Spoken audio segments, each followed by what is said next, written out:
আসসালামু আলাইকুম বন্ধুরা, আশা করি ভালো আছেন। আলহামদুলিল্লাহ আমিও ভালো আছি।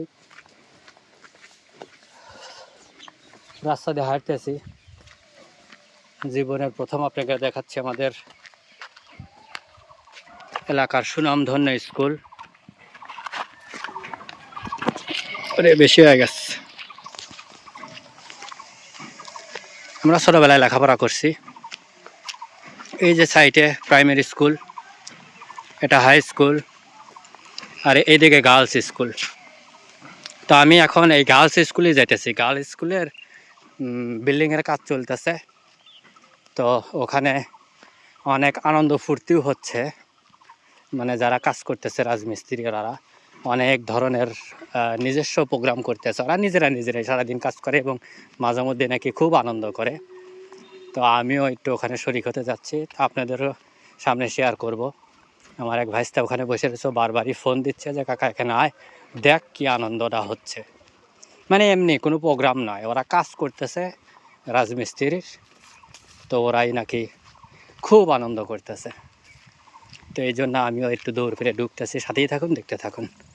আমি একটু ওখানে যাই। ওই সাইডে আরও রাস্তা আছে সামনে দিয়া, কিন্তু এটা হলো শর্টকাট রাস্তা। পোলাপান এখান দিয়েও যাওয়া আসা করে। এই সাইডেও একটা গেট আছে। তো আমি ওখানে একটু দ্রুত যাইতেছি, কারণ একটু পরে ওরা আবার চলে যাবে। ওদের কাজ শেষ, মানে একদম শেষ মুহূর্তে। বাচ্চারা এখান দিয়ে খেলাধুলা করে। আমার মেয়ে অর্থাৎ ফাতেমা এই গার্লস স্কুলেই পড়াশোনা করে। তো ফাতেমা কোন গার্লস স্কুলে পড়াশোনা করে সেটাও আপনারা একটু দেখে নিলেন এই ফাঁকে।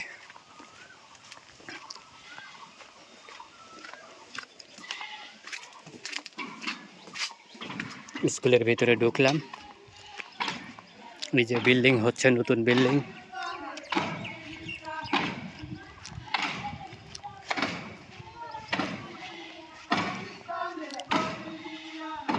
উপরে চিল্লাচিল্লি করতেছে।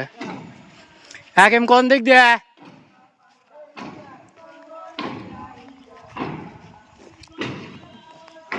এই টিনের ঘর দিয়ে বাচ্চারা লেখাপড়া করে।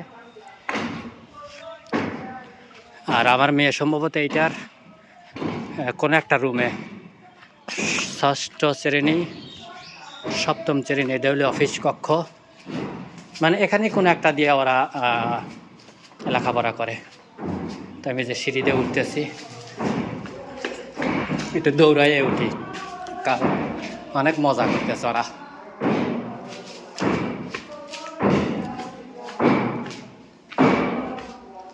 সাউন্ড করতেছে, একটা হলো মিউজিক। যে স্কুলের কাজ করতেছে।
ফুল মালা রে ও তুই আমার বাড়ি আয় সিরাজগঞ্জের শাড়ি পরাইব তোমায় ফুল মালা রে ওই ফুলমালাকে ফুটে দিল গ্রামের পাশানায় কুটুকের ছেলে নিয়ে স্কুলেতে যায় ফুল ফুল মালা রে ও তুই আমার বাড়ি আয় সিরাজগঞ্জের শাড়ি পরাইব তোমায় ফুল মালা রে ওই ঘরে পাঠশালা সারিয়া মালা হারির স্কুলে যায় গাড়ি পেলে ঢুকে বলে ফুলমালা মায় ফুল মালা রে ও তুই আমার বাড়ি আয় সিরাজগঞ্জের শাড়ি পরাইব তোমায় ফুল মালা রে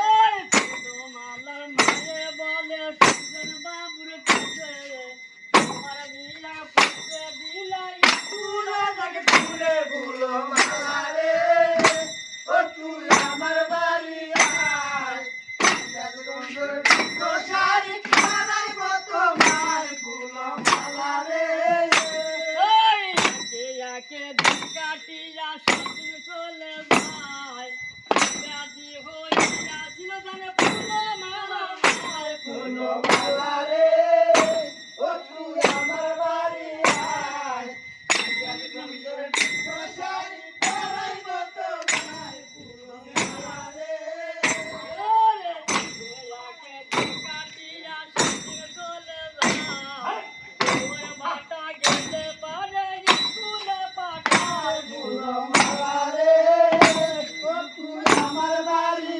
আয় সিরাজগঞ্জের শাড়ি পরাইব তোমায় ফুল মালা রে ওই সুজন বাবা ফুলমালার মায়ে বলে সুজন বাবুর কাছে আমার বিবির নাচা বাড়ি গাড়ি দাও করে ফুল মালা রে ও তুই আমার বাড়ি আয় সিরাজগঞ্জের শাড়ি পরাইব তোমায় ফুল মালা রে ওরে ফুলমালাকে ফুটে দিলা স্কুল অনেক দূরে তার লাগিয়া দিবা একা গাড়ি দাও করে ফুল মালা রে ও তুই আমার বাড়ি আয় সিরাজগঞ্জের শাড়ি পরাইব তোমায় ফুল মালা রে ওই শোনো শোনো দোহার গোনো শোনো মনো দিয়া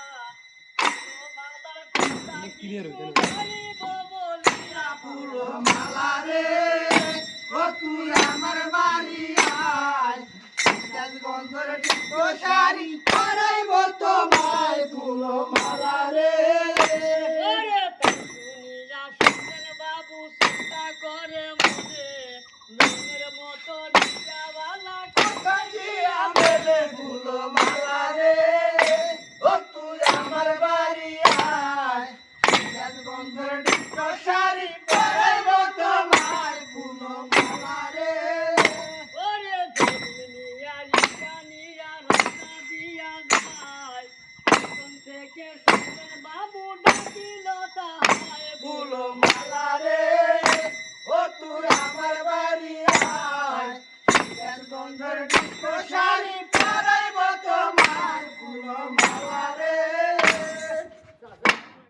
বন্ধুরা গান শেষ হলো। তো এই যে আমি স্কুল থেকে বের হয়ে আসলাম, সবাই বের হয়ে আছে। তো এখন সবাই চলে গেছে আর কি। তো এক ভাতিজা আসছিল আমার, ওর সাথে কথা বলতে বলতে আমিও বের হয়ে বাড়ির দিকে যাচ্ছি। হয়রান হয়ে গেছি, কারণ 4 তলা দৌড় বেড়ে উঠছি তখন। এখন নামে একটু নিচে রেস্টও নিলাম, নিয়ে যেতেছি। আর এটা হলো হাই স্কুল, ধরাইল হাই স্কুল, তো উচ্চ বিদ্যালয়। তো এখানে আমরাও লেখাপড়া করছি। আর ওই সাইডে, ওই বিল্ডিংয়ের ওই সাইডে হলো প্রাইমারি স্কুল, ওখানেও আমরা লেখাপড়া করছি। আর গার্লস স্কুল যেটা ধরাইল বালিকা উচ্চ বিদ্যালয়, সেটা তো দেখলেনই।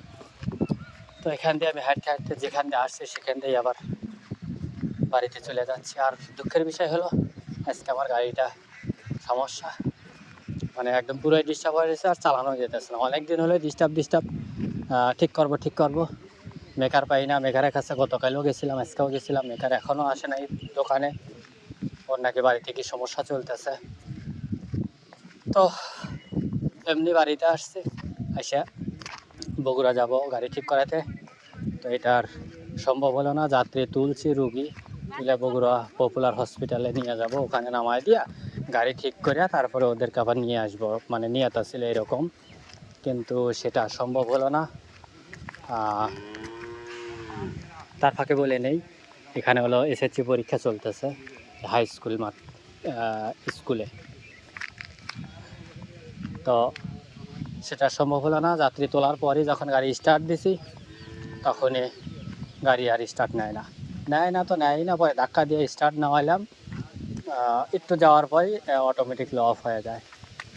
কী হয়েছে অনেক হাতাহাতি যতটুকু বুঝি করলাম, ঠিক করতে পারলাম না। পরে একজন দিয়ে দিছি, ও ফোন করে নিয়ে এসে ওরে করলাম লিয়ে যা পপুলার হসপিটাল থেকে, ওই ডাক্তার দেখা পরে আবার বাড়িতে নিয়ে আয়।